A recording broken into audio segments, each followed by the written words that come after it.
నీవు ధన్యుడవు అవ్వాలంటే నీతి కొరకు నీవు కష్టపడాలి, నీతి కొరకు శ్రమను అనుభవించాలి, నీతి కొరకు బాధలు అనుభవించాలి, నీతి కొరకు నీవు నీ కుటుంబము శోధనలు భరించాలి, నీతి కొరకు నీవు నీ కుటుంబము అవమానమైన, నిందైన, శ్రమైన, కరువైన, ఇబ్బంది అయినా, ఇరుకైన, లేమైన, బాధ అయినా, నిందలైన భరించాలి.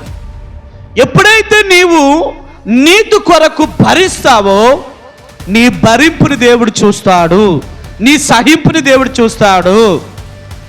చూసి నిన్నేం చేస్తాడంటే నిన్ను, నీ కుటుంబాన్ని మీకు సమీపముగా ఉంటాడు, ఆదరిస్తాడు. ఆదరించిన దేవుడు తడతాడు, తట్టిన దేవుడు బలపరుస్తాడు. దానియేలును బలపరిచిన దేవుడు, షద్రాకు అబేద్నెగోను బలపరిచిన దేవుడు నీతి కొరకు నిన్ను, నీ కుటుంబాన్ని బలపరుస్తాడు.